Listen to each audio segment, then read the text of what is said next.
오늘 성경 말씀은 사도행전 17장 16절에서 34절 말씀입니다. 좀 길지만 한 절씩 교독하도록 하겠습니다.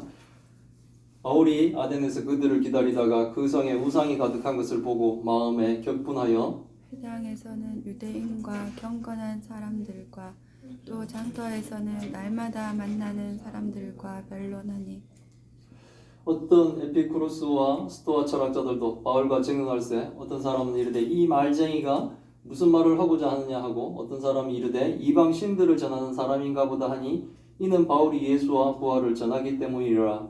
그를 붙들어 아레오바고로 가며 말하기를 내가 말하는 이 새로운 가르침이 무엇인지 우리가 알 수 있겠느냐.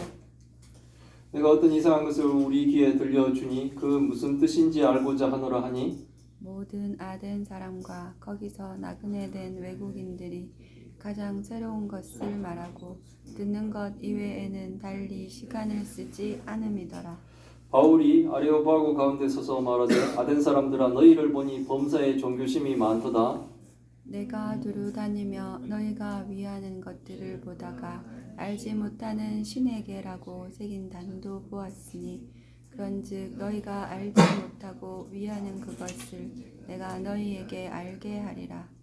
우주와 그 가운데 있는 만물을 지으신 하느님께서는 천지의 주제이시니 손으로 지은 전에 계시지 아니하시고 또 무엇이 부족한 것처럼 사람의 손으로 섬김을 받으시는 것이 아니니 이는 만민에게 생명과 호흡과 만물을 친히 주시는 이심이라.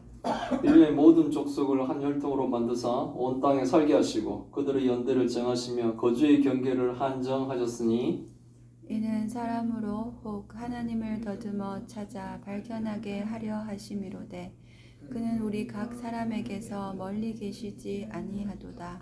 우리가 그를 힘입어 살며 기동하며 존재하느니라. 너희 시인 중 어떤 사람들이 말과 같이 우리가 그의 소생이라 하니 이와 같이 하나님의 소생이 되었은즉 하나님을 금이나 은이나 돌에다 사람의 기술과 고안으로 새긴 것들과 같이 여길 것이 아니니라. 알지 못하던 시대에는 하나님이 강구하셨거니와 이제는 어디든지 사람에게 다 명하사 회개하라 하셨으니 이는 정하신 사람으로 하여금 천하를 공의로 심판할 날을 작정하시고 이에 그를 죽은 자 가운데서 다시 살리신 것으로 모든 사람에게 믿을 만한 증거를 주셨음이니라 하니라. 그들이 죽은 자의 부활을 듣고 어떤 사람은 조롱도하고 어떤 사람은 이 일에 대하여 내 말을 다시 듣겠다 하니 이에 바울이 그들 가운데서 떠나매 같이 읽겠습니다. 몇 사람이 그를 가까이하여 믿으니 그 중에는 아레오바고 갈리 디오누시오와 다말이라 하는 여자와 또 다른 사람들도 있었더라. 아멘. 예, 오늘의 제목은 바울이 아덴에서 복음을 전하다라는 제목으로 말씀을 나누려고 합니다. 바울은 데살로니가 사람보다 더 너그러워서 간절한 마음으로 말씀을 받고 또 그 말씀이 그런가 날마다 성경을 상고하는 이 베레아 사람들에게 복음을 전하며 베레아 사람들 가운데 복음 듣는 많은 헬라의 귀부인과 그리고 남자들이 믿는 이 전도 열매를 베레아에서 맺었습니다. 그러나 데살로니카의 유대인들이 베레아까지 쫓아와서 바울을 핍박함으로 실라와 디모데와 헤어지며 자신만이 아덴으로 올 수밖에 없었어요. 자신을 아덴으로 이 안내한 형제들에게 실라와 디모데를 자기에게 속히 보내달라라는 그 명령을 바울은 내리고 이제 자신이 머물고 있는 아덴에서 복음을 전하는 내용이 오늘의 본문 내용이에요. 우리가 또 먼저 지도를 한번 또 보도록 하겠습니다.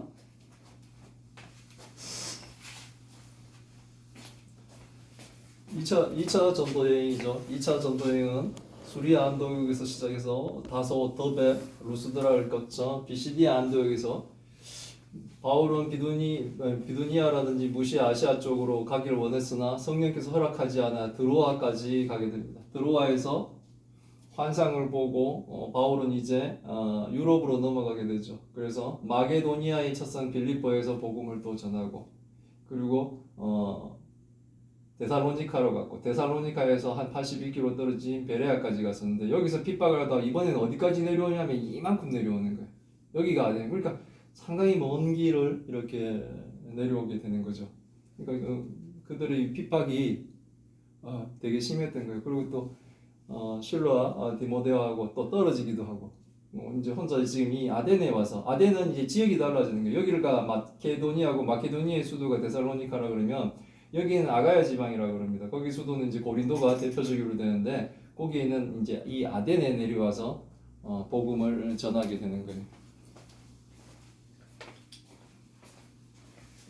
아덴이 어디냐면 우리가 많이 들어봤습니다. 아테네입니다. 그리스 그러면은 대표적인 도시가 바로 이 아테네죠. 사람들이 뭐 그리스 하면 다른 건 모르죠. 고린도 이런 것도 보통 사람들은 잘 모르지만 사람들은 아테네하고 스파르타 이렇게는 기억을 하죠. 그때 그 아테네가 바로 아덴인 거예요. 아테네는 이 예술적인 아름다움, 특히 그리스 신들의 신상과 신전들의 건축적인 이 화려함, 그런 것들이 그런 표본들이 가득 차 있는 아주 막 우상을 참으로 열심히 섬기는 그런 도시입니다. 그러나 실라와 디모데를 기다리는 이 바울은 이 우상이 가득 차 있는 이 아덴의 모습에 감정이 격분되었다고 합니다. 이가 막 괴로웠다는 거예요. 마음이 괴로웠다는 거예요.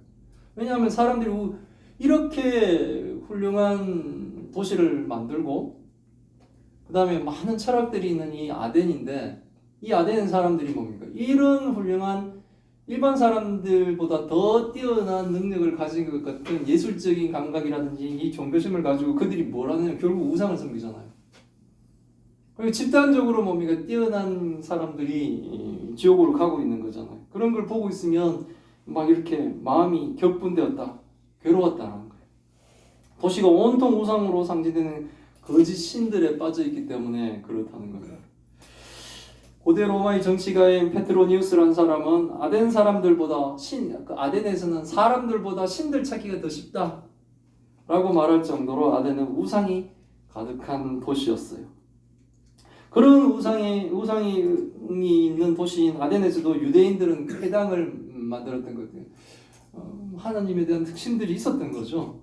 바울은 해당에서는 안식일마다 유대인과 경건한 사람들에게 복음을 전하게 됩니다. 그리고 또 장태에서는 날마다 만나는 사람들과 변론을 하였어요. 토론을 하였다는 거예요. 아덴에서는 이런 것들이 가능한 거예요. 왜냐하면 이 아테네는 이 그리스 철학이 막 발달된 곳이에요. 그러니까 사람들이 자신의 사상들을 토론하기를 좋아하고, 그리고 또 민주주의, 지금 현대 민주주의의 뭡니까? 시작이 이 그리스 아테네의 민주주의. 그러니까 막 사람들은 광장 문화가 발달하고 거기서 토론을 하고 이런 것들이 굉장히 발달되었는데 바울은 그들의 방식대로 장태에서 만나는 사람마다 변론을 했다는 거예요. 뭘 얘기했겠습니까? 예수 그리스도의 복음을 전했겠죠. 바울은 그 사람들의 이런 철학적인 사고, 그들의 방식대로 지금 뭡니까? 복음을 전하고 있는 거예요. 굉장히 바울이 보면 영리하고 좀 뛰어난 능력을 좀 가진 사람이구나라고 생각할 수 있죠. 그 상황 적세적소에 맞게 지금 그들을 설득하려고 하고 있는 거예요. 우리가 뭐 전도를 할 때 이런 지혜와 능력이 우리에게도 있기를 바랍니다. 어떤 에피쿠루스와 스토아 철학자들이 바울과 논쟁을 했다고 그러죠. 이게 뭐 아주 한 세기의 진짜 학파를 이루는, 에피쿠루스 학파는 선을 쾌락으로 보고 최고의 선과 궁극적인 목적을 고통 없는 몸과 마음의 상태, 그러니까 뭐 평온한 상태를 얘기하는데 그것이 최고의 선이다라고 얘기하는 거예요. 그래서 욕망의 제한을 막 두는 거예요. 그러면서 덕을 실천하는 거예요. 일반 사람들, 하나님을 믿지 않는 사람들은 사실 들으면 좋은 것 같은 거예요. 뭐 은둔 생활 이런 것들을 주장하기도 하는 학파입니다. 마음의 평정한 상태가 최고의 선이라고 이들은 주장하는 거예요. 사람은 그 상태를 가기 위해서 노력을 한다는 거예요. 지금도 이게 맞아 들어가는 거죠. 지금도 이런 철학들을 논하고 있어요. 대학교 철학과 가면 이런 것들을 배워요. 특별히 또 이 부분을 또 연구하면서 박사 과정을 바르는 분들도 계시는 거예요. 그만큼 이 아덴의 철학들은 수준들이 높은 수준들이에요. 하지만 불쌍하죠. 하나님을 모르는 거죠. 스토아 철학자들은 일시적인 관점, 삶을 어떻게 살 것인가를 고민하는 사람들이에요. 그들은 덕이 있는 삶이란 모든 사물의 존재를 규정한 보편적인 원리이자 각각의 사물을 고유하고 일정한 것이 되게 하는 형식. 와, 되게 어려운데 이걸 로고스라고 한답니다. 로고스라고 하는데 뭐냐면 자연에 따라 산다는 얘기예요. 자연에 따라서. 삶의 목적이 스토아파의 사람들은 순리대로 자연에 따라서 사는 것이라는 거예요. 결국 뭡니까? 감정을 지배하고 변하는 이 외형적인 상황, 막 상황이 이렇게 되는 게 아니라 내가 그 순리에 그냥 이렇게 따라 살면은 내 마음의 냉정을 유지할 수 있다라고 이제 주장하는 사람들이에요. 요즘 같으면 명상 같은 게 이런 게 좀 명상 같은 거 그리고 결정된 운명론자들인 거예요. 그러니까 뭐 내가 뭐 어떻게 해서 내 운명을 바꿀 수 없다고 생각하니까 그 그냥 순리대로 이렇게 살아가는 것이 가장 뭡니까? 편안하다라고 생각하는 거예요. 순응하는 것이 자연과 조화를 이루며 자유롭게 사는 것이라고 주장하는 학파가 바로 이 스토아 학파들. 이 정도는 뭐 이런 뭐 지금의 철학과 지금 와서도 뭡니까? 막 이렇게 쟁쟁할 정도의 이런 학식들을 가지고 있는 자들이 막 인간의 존재론도 따지고 인식론도 따지고 그리고 뭐 이 그리스 철학의 그거는 뭐 인간이 어떻게 그거 했을까 이런 세상의 시작점들을 이들은 뭐 원자로 시작했다고 그런 거 보면 우리 또 자연과학 하는 사람들은 뭡니까? 거기에 또 마찬가지죠. 그래서 어떤 사람은 불이다, 어떤 사람은 흙이다, 어떤 사람은 공기다, 막 이런 것들로 막 또 얘기를 하는 거예요. 또 말들이 또 막 이렇게 논리들로 비슷해지는 거예요. 그러니까 창조론이 아니라 어떻게 됩니까? 우연히 생기는 것들이죠. 원소들 여러 가지가 결합되면서 다른 물질들이 막 만들어지고 이런 것들로 이렇게 했다라고 생각하죠. 그러면서 또한 뭡니까? 그러니까 이런 사람들과 바울은 논쟁을 벌이는 거예요. 그래서 이런 사람들이 또 신들을 또 많이 또 섬겨요. 다양한 신들, 그리스 신들을 막 섬기는 거예요. 이런 사람들에게 이 바울이 논쟁을 했는데 사람들은 그 사람을 딱 듣고 저 사람도 워낙 많은 신들이 있으니까 이방 신은 또 전하는 사람이다라고 생각했는데 그 이유는 바울이 뭡니까?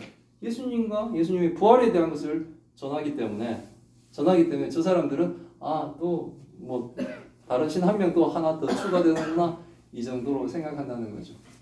복음이 쉽게 받아들여지는 것 같으면서도 안 받아들여지는 곳들이 있어요. 그런 곳은 뭐냐면 다신론을 하는데 예수 그리스도를 전하면 네, 믿죠 라고 얘기하는데 그 집에 가면 뭡니까? 수많은 신들이 있다는 거예요. 그 중에 예수 그리스도를 하나를 때 보험 들듯이 이렇게 끼워 넣는 듯이 이런 많은 신들, 다신들을 막 섬기는 굉장히 전도하기 힘들겠죠. 그런 곳이라는 거예요. 아테네 철학자들은 이 바울을 붙들어 아레오파고로 가면서 바울이 가르치는 새로운 가르침이 무엇인지 학문적인 궁금증들이 이 사람들이 있는 거예요. 그래서 그런 관심들을 가집니다.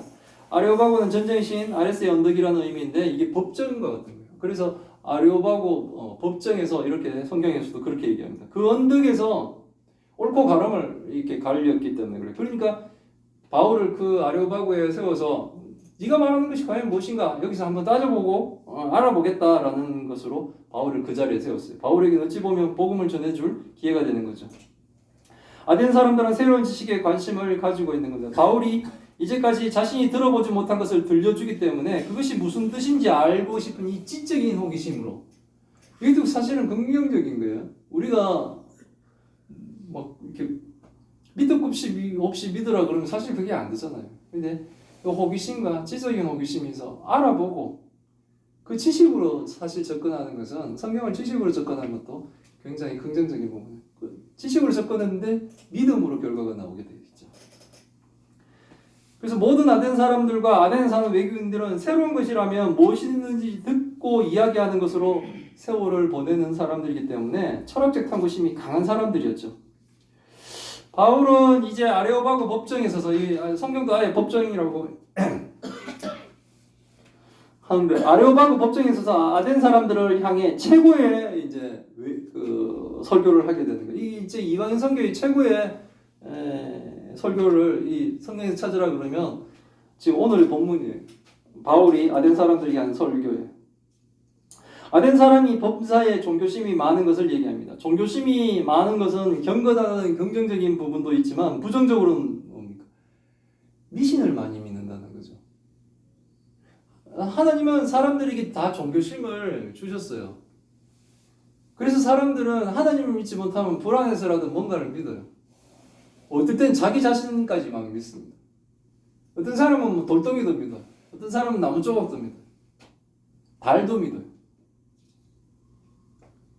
초승달도 믿고 보름달도 믿고, 보름달을 좀 더 신뢰하는 것 같아요. 거기 보름달 크게 뜨면 기도하는 사람들이 많은 거 보면.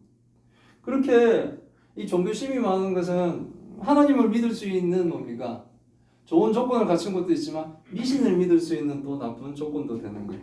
그래서 바울은 자신이 두루다니며 어떤 아덴 사람들이 위하는 것들을 이렇게 봤다는 거예요. 내가 너희들을 관찰해 봤다는 거예요. 그 중에 보니까 알지 못하는 신에게 라고 새긴 신단도 봤다는 거예요. 그러니까 이 아덴 사람들이 얼마나 종교심이 강하냐 하면 그들이 알고 있는 뭐 제우스니 뭐 이렇게 많은 이 신들, 아테네 신 뭐 쭉 이렇게 섬기면서도 알지도 못하는 신의 신단까지 만들어서 섬기고 있더라는 거죠. 그래서 바울은 그들의 접촉점을 여기에 딱 두는 거예요. 아덴 사람들이 섬기면서도 그 알지 못하면서도 섬기고 있는 그 신에 대해서 자기가 오늘 바울이 가르쳐 주겠다는 거예요. 접촉점을 거기서 찾은 거예요.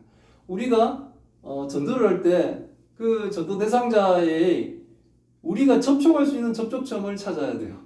거기서 막 밑도 끝도 없이 막 가서 이렇게 생판 모르는데 이렇게 믿으라고 막 들이대고 하면 거부감을 느끼는데 그 사람과 나의 접촉점을 이렇게 찾아서 먼저 거기서부터 시작을 하면 전도가 좀 쉬워지는 거예요. 바울은 창조주 하나님을 가르치는 것으로 시작을 하게 됩니다. 우주와 그 가운데 있는 만물을 지으신 하나님은 천지의 주제, 즉 천지의 주인이시라는 거죠. 왜 이 천지 창조부터 시작을 하느냐면 이들의 철학적인 사고가 과연 우리는 어떻게 구성되었나를 따질 땐 막 이 사람들이 갖는 부분이 최소 원자 단위까지 갔거든요. 얘들은 이 원자의 결합들로 이 세상이 이루어져 있고 구성되어 간다라고 이들은 주장하는 철학을 하기 때문에 바울은 이 세상이 어떻게 생겼는가에 대한 것들을 지금 진리를 말하면서 접근을 하고 있는 거예요.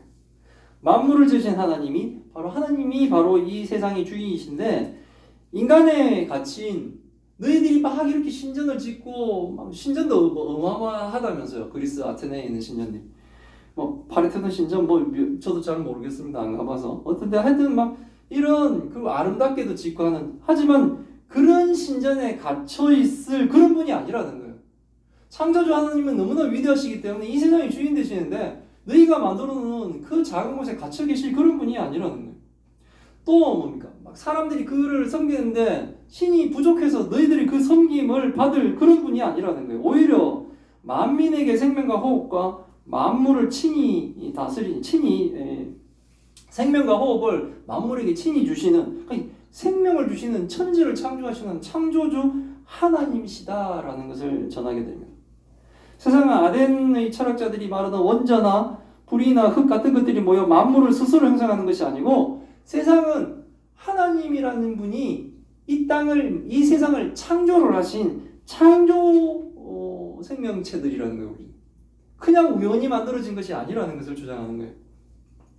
그리고 또 아덴 사람이 숭배하는 것처럼 손으로 막 이렇게 빚는 그런 신들이 아니라는 거예요. 그리고 너희들이 딱 이렇게 모셔다 놓는다는 표현을 하지만 실질적으로 그러니까 신을 여기다 가두는 거죠. 그리고 내가 갖다 바치는 만큼 신이 나한테 해주도록 어찌 보면 신을 섬기는 것 같지만 신을 뭡니까? 자아하려고 하고 있는 그런 존재가 아니라는 거예요. 파르테논은 엄청나게 크대요. 막 석조 신전이. 사람들이 정기적으로 그런 신전에다가 재물을 막 갖다 바치면서 막 섬겼는데 하나님은 그런 분이 아니라는 거예요. 부족해서 그런 재물이 없으면 존재하지 못하는 그런 존재가 하나님은 아니시고 하나님은 전능하시며 천지를 창조하신 창조주시라고 얘기하는 거예요. 그러면서 바울은 아담을 이야기합니다. 한 혈통이 아담을 가리키는 것인데 모든 사람은 아담 안에서 혈통적으로 같다라는 주장을 하는 거예요. 바울은 이처럼 아담의 이 역사성과 올 인류가 아담의 후손임을 이렇게 단언합니다. 딱 완전히 선포하는 거예요. 왜냐하면 바울은 이런 인종주의를 반대하는 거예요.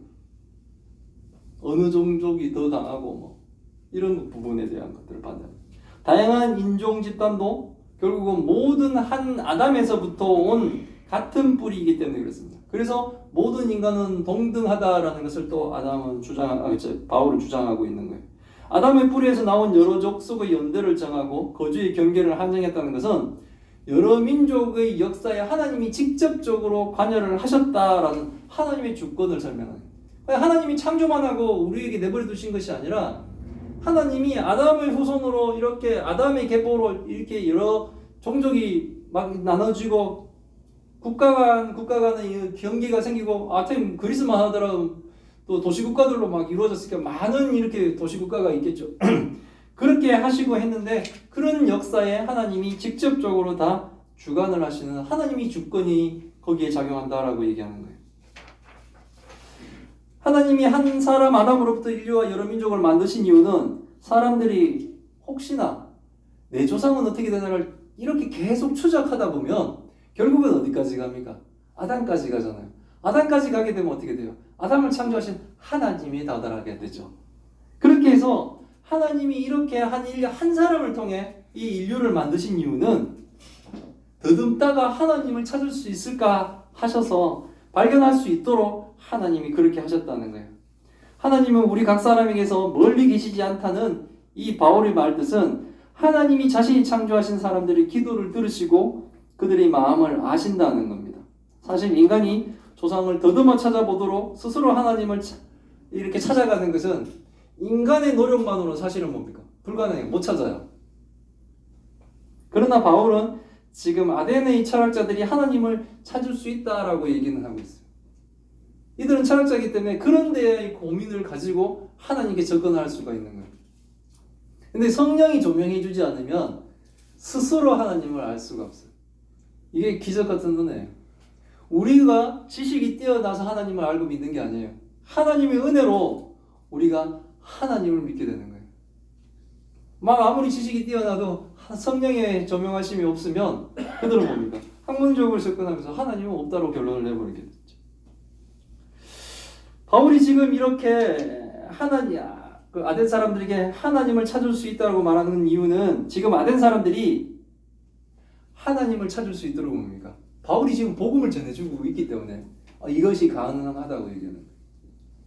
이들에게 복음을 전하는 이 바울을 통해 이들이 지금 그렇게 조상을 따라 이렇게 올라갔을 때 하나님을 찾도록 하나님이 바울의 입을 통해 이 사람들이 지금 어떻게 은혜를 베풀고 있는 거예요. 복음을 전해주고 있는 거예요. 그렇기 때문에 가능하다는 얘기예요. 바울은 아덴 사람들에게 우리가 하나님을 힘입어 기동하며 존재합니다 라고 설명을 합니다. 그것은 바울이 이거는 에피메니데스라는 사람이 있어요. 이게 크레타 섬에 사는 시인인데 이 사람이 제우스에게 바치는 찬미가가 딱 요거예요.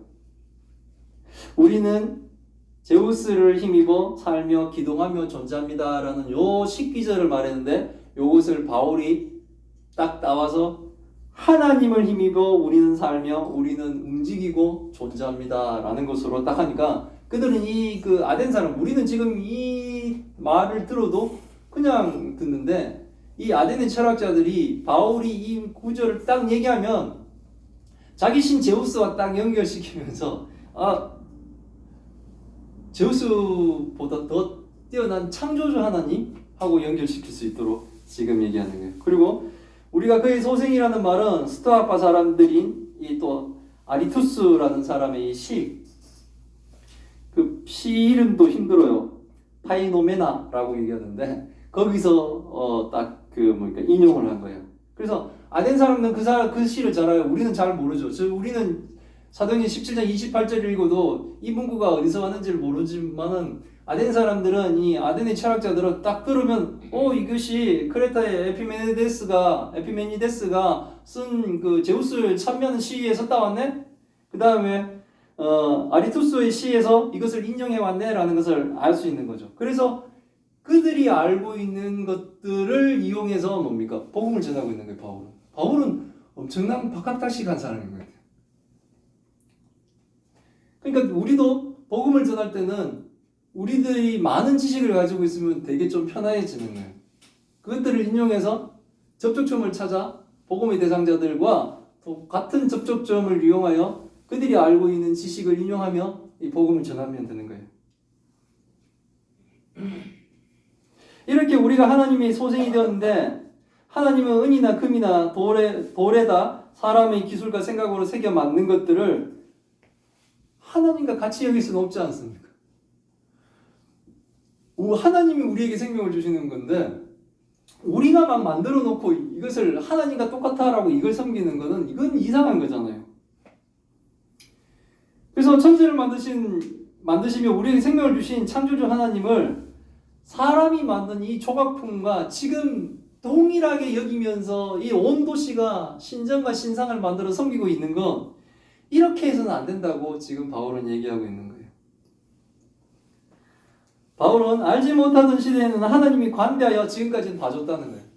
즉각적인 심판을 사실은 내려도 창조주 하나님을 믿지 않고 자기네들이 사귀고 자기네들이 관념으로 만드는 신들을 섬기고 있는 것은 사실 심판받을 죄죠.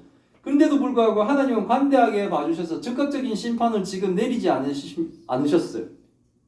근데 이제는 어디서든지 사람에게 하나님은 다 회개하라고 명령을 하셨다는 거예요. 지금까지는 하나님이 관대하셨지만 이제는 뭡니까? 하나님을 알지 못하고 하나님을 섬기지 않은 그 죄를 회개하라고 하나님이 명령하신다는 거예요. 하나님을 알지 못하고 사람이 만든 우상을 하나님으로 섬긴 죄, 그 죄를 지금 회개하라는 거예요. 지금까지는 너희가 모르고 했지만 이제는 뭡니까? 바울이 알려줬잖아요. 우리가 죽으면, 우리 교회 성도들이 죽으면 하나님 앞에 가서 우리가 하나님을 몰랐습니다라는 변명은 못해. 왜? 우리는 벌써 복음을 들었기 때문에. 나는 한 번도 들어본 적이 없어요 라고 이런 변명을 할 수가 없어요. 우리는 들었기 때문에 우리는 하나님을 믿지 않는다면 변명의 여지가 없이 지옥을 가야 돼요. 이제 안 된 사람들도 마찬가지예요. 안 된 사람들도 지금까지는 뭡니까? 하나님이 관대하게 봐주실 만큼 아직 모르려고 그랬다고 할지라도 이제는 뭡니까? 그 죄를 회개해야 돼. 왜? 바울이 지금 복음을 전하기 때문에 그렇습니다. 지금 사실은 이 아덴의 사람들만 회개해야 되는 게 아니라 세상의 모든 사람들은 하나님께 회개를 해야 되는 거예요. 하나님을 알지 못했던 죄, 내가 하나님을 거절했던 죄, 이 모든 죄들을 회개해야 되는 거예요. 모든 사람들이 회개를 해야 되는 이유는 하나님이 택하신 분으로 세상을 공의로 심판하실 날을 하나님이 작정하셨기 때문에, 하나님이 예수 그리스도를 통해서 뭡니까? 이 땅을 심판하기로 작정하셨기 때문에 회개하지 않는 자, 회개하고 예수 그리스도를 믿지 않는 자는 이 심판을 받기 때문에 그렇습니다. 하나님이 심판날을 작정하셨다는 증거가 바로 예수를 죽은 자 가운데서 다시 살린 것으로 모든 사람들이 심판날이 정해졌음을 믿을 만한 증거로서는 뭡니까? 예수님이 부활이 가장 충분한 증거라는 거예요. 우리 다음 주가 부활절이잖아요. 예수님의 부활은 하나님이 심판날을 정했다는 가장 강력한 뭡니까? 증거라는 거예요. 죽은 자의 부활을 증언한 바울의 말을 듣고 아덴 사람들의 반응은 이거예요. 조롱하는 거죠. 바울의 말을 조롱하고, 어떤 사람들은 부활에 대한 바울의 말을 다시 듣겠다는 반응을 보이는 사람도 있습니다. 아무리 뛰어난 철학적 사고를 가지고 있어도, 그리고 세상의 이치를 통달할 것 같은, 그 당시 어떻게 원자와 원소의 개념들을 이 사람들이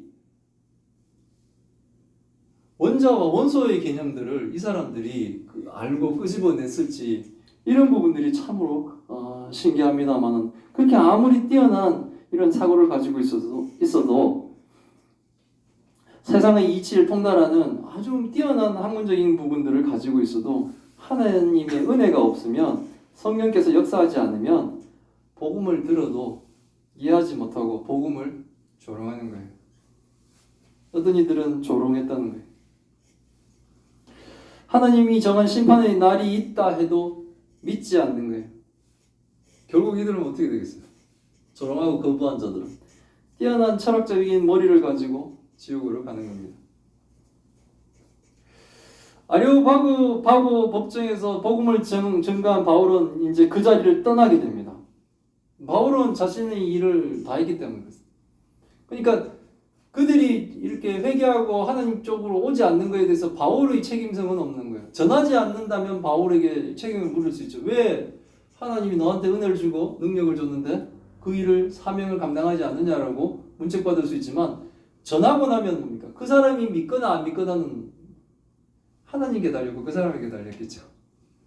전하는 바울에게는 그 책임인 거예요. 이건 저한테는 굉장한 위로가 되는 것 같아요.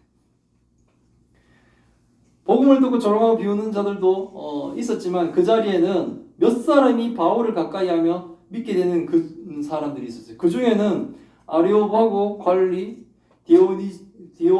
디오누시오와 다말이라 하는 여자와 또 다른 사람들이 있었다는 거예요. 그런 거 보면 하나님의 백성을 끝까지 찾으시는 거예요. 하나님이 구원의 은혜를 내려주신 거예요. 하나님은 그 허다한 사람들 가운데서도 하나님의 백성을 한 명도 놓치지 않고 다 찾으시는 거예요. 그 은혜를 우리가 입은 거예요. 하나님은 그렇게 하시는 거예요. 오늘 본문을 쭉 보면서 이 전도의 방법이라는 것을 전도하는 방법에 대해서 많은 책자들도 공통적으로 이 본문을 통해서 찾아내는 것이 바로 접촉점을 찾아 전도하는 방법이에요. 복음을 전할 대상자의 접촉점을 찾아 접촉점을 시작해서 그들이 이해할 수 있는 언어로 우리가 복음을 전하는 겁니다. 아덴 사람들과의 접촉점은 바울이 알지 못하는 신을 섬기는 아덴 사람들의 이 종교심을 접촉점으로 삼아 그리고 그들이 섬기면서도 알지도 못하는 신을 섬기는 그 아덴 사람들의 종교심을 찾아 너희들이 알지도 못하고 섬기고 있지만 그분이 누구시라는 것을 이렇게 증거하면서 바울은 복음을 전하게 됩니다.